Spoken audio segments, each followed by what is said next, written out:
इंदौर नगर निगम का राजस्व विभाग इन दिनों काफी चर्चा के केंद्र में बना हुआ है। चर्चा काम को नहीं बल्कि अधिकारियों के बीच तालमेल को लेकर बन रही है। बताया जा रहा है कि अधिकारियों के बीच तालमेल की काफी कमी महसूस की जा रही है। सूत्रों के मुताबिक विभाग के भीतर आपसी विवाद की स्थिति बन रही है।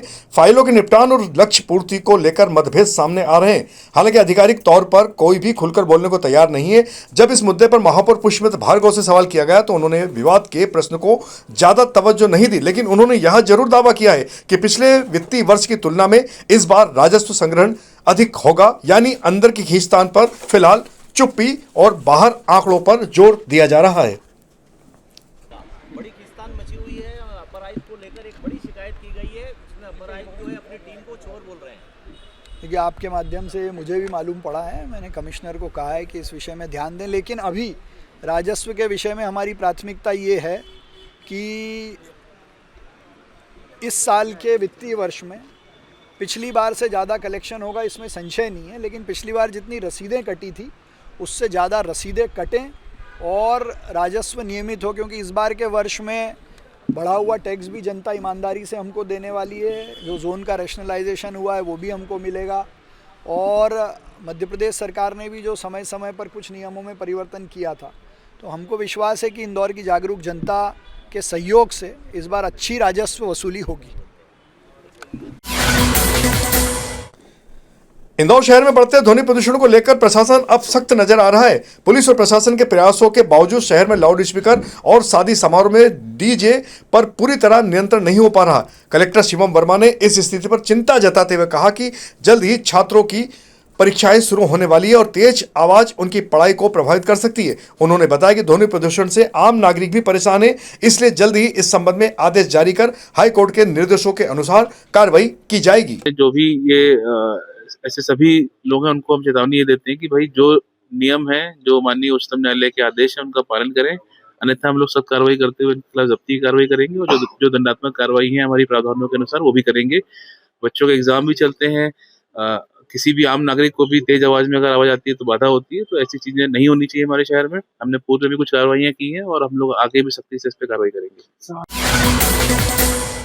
इंदौर में ब्लैक स्पॉट को लेकर कलेक्टर शिवम वर्मा समय समय पर समीक्षा के लिए सभी विभागों को एकत्रित कर उनकी बैठक लेते रहते हैं।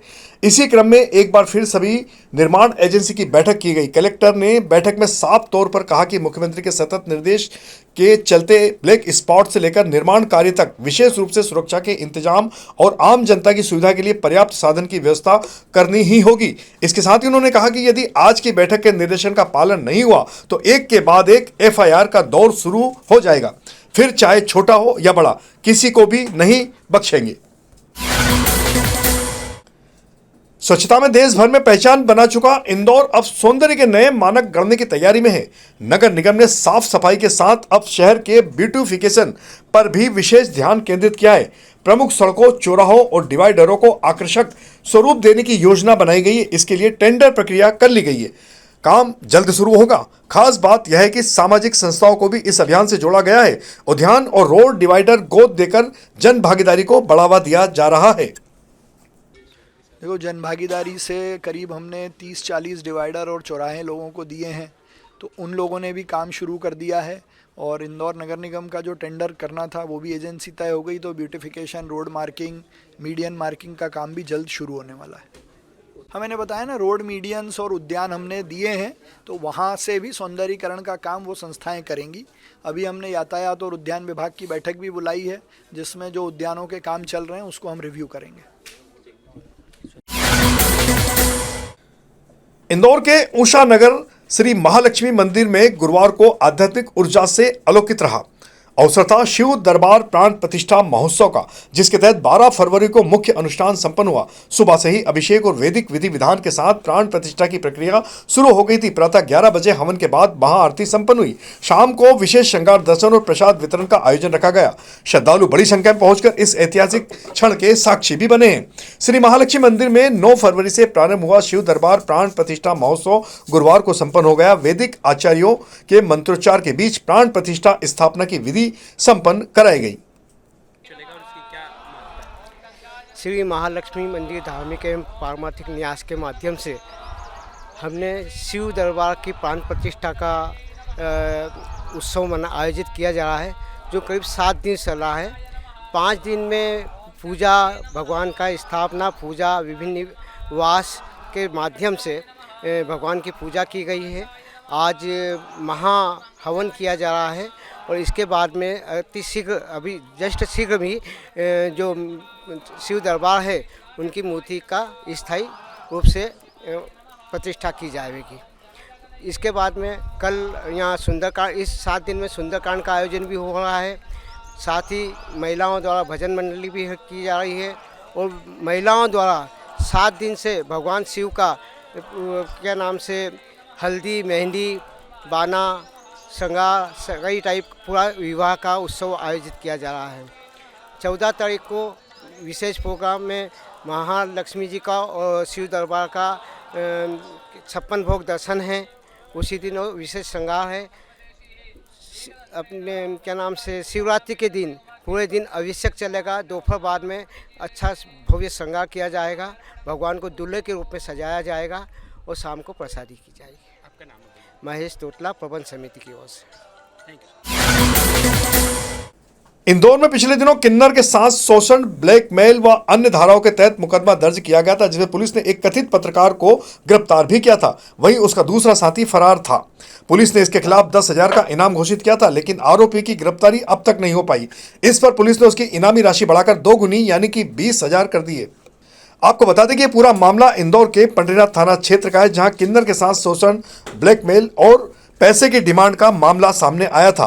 एक आरोपी पंकज जैन को इस मामले में गिरफ्तार किया गया था। वहीं उसका दूसरा साथी अक्षय कुमायूं अब तक फरार है। ये थाना पंडरीनाथ का हमारा 18 ट्रांसजेंडर एक्ट के तहत जो कार्रवाई की गई थी, जिसमें एक 333, 115 और 351 BNS का भी मामला दर्ज किया गया था। उसमें पंकज जैन और अक्षय कुमायूं को आरोपी बनाया गया था। एक और ये फरार थे और DCP ने 10,000 का इनाम घोषित किया गया था। इसमें पंकज जैन को पुलिस ने गिरफ्तार किया है। अक्षय कुमायूं अभी भी पुलिस की कस्टडी से फरार है। पुलिस गिरफ्तार नहीं कर पाई है। उसकी गिरफ्तारी को सुनिश्चित करने के लिए ये इनाम बढ़ा के 30,000 रुपये कर दिया गया है। जल्दी ही हमारी टीम अक्षय कुमायूं को गिरफ्तार करेगी। तो सोशल मीडिया पर लगातार एक्टिव है, फेसबुक पर लगातार अलग-अलग तरह के कंटेंट डाल रहा है।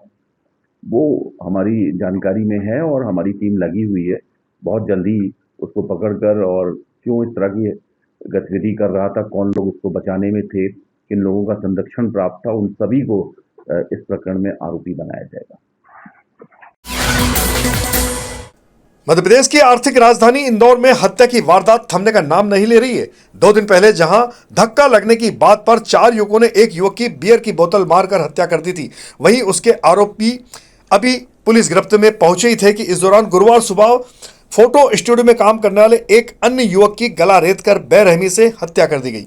आपको बता दें कि पूरा मामला इंदौर के बाणगंगा थाना क्षेत्र के MR4 स्थित सुनसान इलाके का है, जहां पुलिस को सुबह सूचना मिली थी कि एक व्यक्ति का शव खून से लथपथ पड़ा है। मौके पर पहुंची पुलिस ने देखा कि व्यक्ति को गला रेत कर हत्या की गई है। कड़ी मशक्कत के बाद उसकी पहचान की गई। जानकारी के मुताबिक मृतक का नाम खोजराम पिता लखन नारगे के रूप में हुआ है। मृतक की पहचान मूल रूप से छत्तीसगढ़ के रहने वाले के रूप में हुई है। SCP रूबीना मिजवानी ने बताया कि पुलिस ने शव बरामद किया है। मृतक का परिवार मूल रूप से छत्तीसगढ़ का रहने वाला है और मृतक फोटो स्टूडियो पर काम करता था। फिलहाल बाणगंगा पुलिस पूरे मामले की जांच कर रही है। आज सुबह भागीरथपुरा चौकी अंतर्गत MR4 रोड पर ही पीपल के पेड़ के पीछे हमें एक डेड बॉडी मिली है, जिसके गले पर वार है और बॉडी की हमारे द्वारा लगातार प्रयास करने पर उसकी तफ्तीश हो पाई है और उसमें उसका नाम जो है वो खोजराम पिता लखन नारंगे निकला है, जो उम्र 40 वर्ष का है और यहाँ छत्तीसगढ़ से आकर मजदूरी कर रहा था। और इसमें प्रथम दृष्टया ये मामला हत्या का प्रतीत हो रहा है। इसको लेकर हमारे द्वारा तफ्तीश की जा रही है। जल्द इसमें हम आगे के खुलासे करेंगे। क्या प्रोफाइल है इसका, क्या करता था ये जिस प्रकार बताया गया है कि पूरा परिवार, अन्य इनके साथ 7 से 8 अन्य लोग जो है यहाँ पर फोटो बाइंडिंग का काम करते हैं और किसी स्टूडियो में फोटो को क्लब करके बाइंडिंग का काम होता रहे हो। दुश्मनी किसी से या किसी तरह का अभी जिस प्रकार से बातचीत कर रहे हैं परिवार ऐसा कुछ बता नहीं रहा है, पर इसमें हम और डिटेल की जानकारी ले रहे हैं और इसकी जल्दी इसका खुलासा करेंगे। इंदौर क्राइम ब्रांच ने लोखंडा पुलिया क्षेत्र से काशिम खान को गिरफ्तार कर उसके पास से 12.59 ग्राम एमडी ड्रग्स बरामद की है। एसीपी राजेश दंडोतिया ने बताया कि आरोपी दिहाड़ी मजदूरी करता है और नशेड़ियों को ऊंचे दाम पर बेचने के लिए मादक पदार्थ लाया था। पुलिस ने ड्रग, दोपहिया वाहन और मोबाइल फोन भी जब्त किया है। इसी तरह इंदौर क्राइम ब्रांच ने ब्राउन शुगर तस्करी मामले में फरार आरोपी मयूर उर्फ कौशिक सिलावट को गिरफ्तार किया है। पूर्व में इसके साथी सौरभ और गौरव से 10.46 ग्राम ब्राउन शुगर जब्त की गई थी।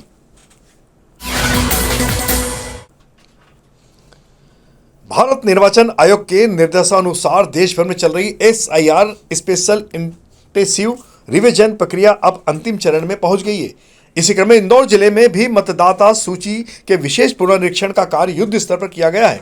कलेक्टर एवं जिला निर्वाचन अधिकारी शिवम वर्मा ने बताया कि जिले में एसआईआर के तहत मतदाता सूची के पुनरीक्षण का कार्य सफलतापूर्वक पूर्ण कर लिया गया है। इंदौर कलेक्टर ने जानकारी देते हुए बताया कि निर्वाचन विभाग को जानकारी भेज दी गई है और अब मतदाता सूची के प्रकाशन की तैयारी की जा रही है। प्रक्रिया पूर्ण होते ही नई मतदाता सूची सार्वजनिक कर दी जाएगी। रोले पीछे एसआईआर की अंतिम तारीख है और जिले को लेकर क्या स्थिति है, कितना काम हो चुका है और अब अग्रिम क्या कार्रवाई की जा रही है? देखिए, एसआईआर को लेके जो हमारा जो सुनवाई करके उनके जो ऑर्डर अपलोड करने थे वो सारे कार्य हो गए हैं। अब फाइनल हम लोग पब्लिकेशन के लिए तैयारी है हमारी पूरी। हमारा कार्य लगभग ख़त्म हो चुका है और सभी लोगों ने मतलब सभी इंदौर ज़िले के सभी सम्मानित मतदाताओं ने और हमारी निर्वाचन की टीम ने इसमें अच्छा काम किया है। हमने इसको पूरा पूर्ण किया है। अब आने वाले टाइम में जो पब्लिकेशन होंगे और बाकी जैसे माननीय निर्वाचन आयोग के आदेश होंगे उसके हिसाब से हम उसमें कार्य करेंगे। हाँ सर, स्कूलों को इंदौर में बढ़ते मातृ मृत्यु के मामलों को लेकर स्वास्थ्य विभाग ने सख्ती दिखाना शुरू कर दी है। इसी को लेकर सीएमएचओ डॉक्टर माधव हसानी की अध्यक्षता में समीक्षा बैठक गुरुवार को आयोजित की गई, जिसमें निजी और शासकीय अस्पतालों के डॉक्टरों को बुलाया गया। बैठक के दौरान सीएमएचओ ने डॉक्टरों को कड़े शब्द में समझाइश देते हुए कहा कि गर्भवती महिलाओं के इलाज में किसी भी तरह की लापरवाही बर्दाश्त नहीं की जाएगी। उन्होंने स्पष्ट चेतावनी दी है कि यदि किसी निजी अस्पताल में लापरवाही सिद्ध होती है तो उसका पंजीयन तत्काल रद्द करने की कार्रवाई की जाएगी। वहीं शासकीय अस्पतालों के डॉक्टरों को भी सख्त निर्देश दिए गए हैं कि वे इलाज में लापरवाही न बरतें। देखिए, हम लोगों का एक प्रोटोकॉल के तहत जितनी भी जिले में मातृ मृत्यु होती है और जो हमारे स्टेट का जो टारगेट है कि इतनी मातृ मृत्यु की सूचना हमारे पास में पूर्व में प्राप्त है, उसके अनुपात में हम लोग इनको खोजते हैं और खोज के इनके घरों पे जाके एक सोशल ऑडिट टाइप का होता है वो करते हैं। उसके बाद वो पूरे के पूरे या परिवार की तरफ से कहीं डिले हुआ है या चिकित्सालय में डिले हुआ है या उसके बाद में पोस्ट ऑपरेटिव केयर में कुछ दिक्कतें रही है, इन सब चीज़ों का विश्लेषण करते हैं और प्रयास यही रहता है कि जो चीज़ गलती एक बार हुई है किसी मातृ मृत्यु की समीक्षा में, वो दोबारा वो गलती ना दोहराई जाए, चाहे वो हमारे खुद के स्वयं के शासकीय चिकित्सालय हों या निजी चिकित्सालय हों। और उसी को लेके समीक्षा होती है। समीक्षा के बाद ये समीक्षा हमारे इंदौर के गांधीनगर थाना क्षेत्र स्थित निजी कॉलेज में मनाए जा रहे वैलेंटाइन डे के कार्यक्रम में हिंदू संगठन के द्वारा आपत्ति लेकर कार्यक्रम को बंद करा दिया गया। साथ ही मौके पर पुलिस भी पहुंची और मामले को शांत कराकर जांच पड़ताल आरंभ कर दी है। पुलिस के मुताबिक नरसिंह मुंजी नामक एक कॉलेज में 14 फरवरी को वैलेंटाइन डे से पहले ही कार्यक्रम आयोजित किया गया था। कार्यक्रम की जानकारी जब हिंदू संगठन को लगी तो वहां पर भारी मात्रा में हिंदू संगठन के कार्यकर्ता पहुंच गए। वहां पर कार्यक्रम के दौरान काफी हंगामा भी किया गया, जिसके बाद कॉलेज प्रबंधन ने सर एक बजरंग दल के कार्यकर्ताओं ने वैलेंटाइन का विरोध करा, क्या है? ये नरसिंह मुंजी कॉलेज है। यहाँ पे पूरे देश से बच्चे पढ़ने आते हैं और कई बार यहाँ मैंने देखा है बहुत ही मॉडर्न तरीके से त्यौहार नवरात्रि है जो भी मनाते हैं, तो अक्सर ये बजरंग दल का मूवमेंट होता है। आज भी हालांकि इन लोगों ने सूचना नहीं दी थी और वैलेंटाइन वीक मना रहे थे, कोई बाहर से कोई इवेंट मैनेजमेंट को लेके उसके जरिए सामूहिक रूप से ऐसा लड़कों का प्रपोजल इस टाइप का कर रहे थे वैलेंटाइन। तो जो यहाँ पे स्थानीय लोगों ने कोई शिकायत करेगी बजरंग दल को, उनको सूचना मिली होगी, तो उनको देखने में आपत्तिजनक लगा। अंदर प्रवेश करके वो विरोध प्रदर्शन कर रहे थे। हम लोग भी मौके पर आ गए थे। दोनों पक्षों ने अभी आवेदन दिया है, देखते क्या कार्रवाई होती है। तोड़फोड़ भी हुई है अंदर। अब देखा तो मैं लेट आया था, कुछ कुर्सियां जरूर वहाँ बिखरी हुई पड़ी थी, है ना। जो आयोजन कर रहे थे तो कुछ जानकारी आई? ये कॉलेज का जो मैनेजमेंट है, यही करवा रहा था उसको, तो सूचना भी नहीं दी थी इन लोगों ने। नए लेबर कानून सहित कई मुद्दों को लेकर गुरुवार 12 फरवरी को देश भर के 10 से अधिक कर्मचारी संगठनों ने एक दिन की हड़ताल कर विरोध प्रदर्शन किया है। इंदौर में भी इस हड़ताल का व्यापक असर देखने को मिला है। इस हड़ताल में बैंक, बीमा केंद्र, बीएसएनएल, पोस्टर, आयकर, आंगनवाड़ी, आशाकर्मी, मध्याह्न भोजन कर्मी, खेतिहर मजदूर, किसान संघ, पेंशनर, मेडिकल रिप्रेजेंटेटिव, हम्माल मजदूर सहित अन्य संगठन शामिल हुए थे, जिन्होंने अपने अपने तरीके से श्रम कानून को लेकर अपना विरोध दर्ज कराया है। सुबह से ही अलग अलग इलाकों में संगठनों के द्वारा रैली, धरना और प्रदर्शन के माध्यम से विरोध दर्ज कराया गया। प्रदर्शनकारियों ने सरकार पर श्रमिक हित की अनदेखी का आरोप भी लगाया है। साथ ही चेतावनी दी है कि अगर इस कानून में संशोधन नहीं किया गया तो व्यापक आंदोलन किया जाएगा। देश के 10 प्रमुख केंद्रीय श्रम संगठनों द्वारा जो 4 लेबर कोड के खिलाफ आंदोलन किया गया है, आज पूरे देश में आम बंद है। उसी के समर्थन में देश के बैंक कर्मचारी अधिकारियों के संगठन all India bank employee association, all India bank officer association, bank employee federation of India, इन्होंने आह्वान किया है। इसके अंतर्गत LIC, GIC, NABARD, reserve bank, shipyard, coal सभी जगह हड़ताल है। केंद्र सरकार के जो कारखाने हैं वहाँ भी हड़ताल है। इसमें 25 से 30 करोड़ श्रमिक, कर्मचारी और खेतिहर मजदूर शामिल हैं। इससे कितने आम लोगों को फर्क पड़ेगा इस हड़ताल? चूंकि हड़ताल का आह्वान 3 महीने पहले से किया गया था, सरकार को इसकी सूचना दी गई, सरकार उसकी कोई नहीं निकाल रही है। ये हड़ताल मजबूरी में की जा रही है। इसकी सारी जिम्मेदारी उस सरकार पे है जो 3 महीने से हमारी मांग को दबा के बैठी है। कितने कर्मचारी हैं? केवल इंदौर में 3000 कर्मचारी हैं। पूरे देश में 4.5 लाख बैंक कर्मचारी अधिकारी आज हड़ताल पे हैं। आपका परिचय? मोहन चंद्र Shukla, chairman, Madhya Pradesh bank employee association. Indore नगर निगम के 22 पार्षदों का दल 11 फरवरी को विशाखापट्टनम पहुंच गया है, जहां वे 3 दिन तक स्वच्छता प्रोजेक्ट्स और नगरीय नवाचारों का अध्ययन करेंगे। दौरे के दौरान पार्षद स्थानीय अधिकारियों के साथ विभिन्न व्यवस्थाओं का निरीक्षण कर इंदौर में लागू करने योग्य मॉडल समझेंगे। साथ ही उन्होंने इंदौर के स्वच्छता मॉडल और शहर के सफल मॉडल की जानकारी भी वहां के निकाय के अधिकारियों को दी है। विशाखापट्टनम प्रशासन ने दल का स्वागत किया और अध्ययनरत कार्यक्रम तय भी किए हैं। पार्षदों ने इस शैक्षणिक भ्रमण के लिए महापौर पुष्पित भार्गव का आभार जताया है। इंदौर में महापौर पुष्पित भार्गव ने वार्ड क्रमांक 74 से संकल्प से समाधान जनता चौपाल अभियान की शुरुआत की है। कार्यक्रम में नागरिकों ने अपनी समस्याएं सीधे तौर पर रखी, जिन पर महापौर ने मौके पर अधिकारियों को कार्रवाई के निर्देश दिए हैं। वे स्कूटर से वार्ड भ्रमण के दौरान विभिन्न क्षेत्रों का निरीक्षण करने भी पहुंचे थे। पिपलियापाला में नए संजीवनी क्लिनिक का लोकार्पण किया गया, जहां जरूरतमंदों को निःशुल्क उपचार मिलेगा। चौपाल में अतिक्रमण, गंदगी, ड्रेनेज सहित अन्य समस्याओं का मौके पर ही समाधान किया गया। इस दौरान विधायक मधु वर्मा भी नागरिकों की समस्याओं के त्वरित निराकरण के लिए उनके साथ मौजूद थे। इंदौर के खजराना स्थित इंटरनेशनल स्कूल ऑफ बॉम्बे पर धार्मिक आधार पर भेदभाव के आरोप लगे हैं। वार्षिक उत्सव 2 और 3 फरवरी को अलग अलग आयोजित किया गया, जिसमें एक दिन मुस्लिम और दूसरे दिन हिंदू विद्यार्थियों को बुलाया गया। इससे पालकों में नाराजगी फैल गई और मामला पार्षद रुबीना इकबाल खान तक पहुंचा। पार्षद ने आरोप लगाया कि स्कूल में क्लास भी धर्म के आधार पर अलग अलग लगती है। वहीं स्कूल प्रबंधक ने इन सब आरोपों को एक सिरे से खारिज करते हुए सफाई देते हुए कहा कि कम क्षमता वाले ऑडिटोरियम और शबे बारात के कारण 2 दिन अलग अलग कार्यक्रम रखना पड़ा था। भेदभाव किसी भी तरह का नहीं किया गया। फिलहाल पालक और शिक्षकों के बीच बैठक में तय किया गया है कि अगले साल कार्यक्रम एक ही दिन होगा। तो यह थी हमारी आज की प्रमुख खबरें। खबरों का सिलसिला आगे भी जारी रहेगा। इंदौर से जुड़ी ताजा और महत्वपूर्ण जानकारियों के लिए आप हमारे दोपहर न्यूज चैनल से लगातार जुड़े रहने के लिए सबसे पहले इसे सब्सक्राइब करें। यदि आपके पास भी कोई महत्वपूर्ण खबर या जानकारी हो तो आप 9827329911 नंबर पर सीधे संपर्क कर सकते हैं। धन्यवाद। मैडम, बॉम्बे इंटरनेशनल स्कूल के लिए कुछ शिकायत आई है, तो 2 वर्गों के लोगों को अलग अलग से एनुअल फंक्शन हुआ है और अलग अलग बिठाया जा रहा है, उसके लिए क्या शिकायत हो गया? जिस विषय में आप बात कर रहे हैं उससे संबंधित शिकायत हमारे पास कल रात को प्राप्त हुई थी और वह एक न्यूज़ थी, पेपर न्यूज़ भी थी और मौखिक रूप से भी हमें बताया गया था कि संबंधित विद्यालय 2 समुदाय में बच्चों में डिफ़र कर रहा है और बच्चों को अलग-अलग भी बिठा रहा है और इनके वार्षिक उत्सव भी अलग-अलग दिन किए गए हैं। तो ये ठीक चीज़ नहीं है। जैसे ही हमें जानकारी मिली, आज हमने जाँच के लिए भेज दिया। आगे क्या कार्रवाई करेंगे अगर दोषी पाए जाते हैं? सबसे पहले तो ये देखना पड़ेगा कि उनका दोष किस लेवल पे जा रहा है। दोष का लेवल देख के उस अनुसार हम कार्रवाई करेंगे। पार्षद रूबीना इकबाल खान ने इसकी कलेक्टर से भी शिकायत करी हो, तो वहाँ से आपको कुछ अभी नोटिस वगैरह कुछ मिला है? हाँ जी, वहाँ से एक पेपर न्यूज़ मिली है, उसके आधार पे हम काम कर रहे हैं। डॉक्टर शांता स्वामी भार्गव, जिला शिक्षा अधिकारी, जिला इंदौर।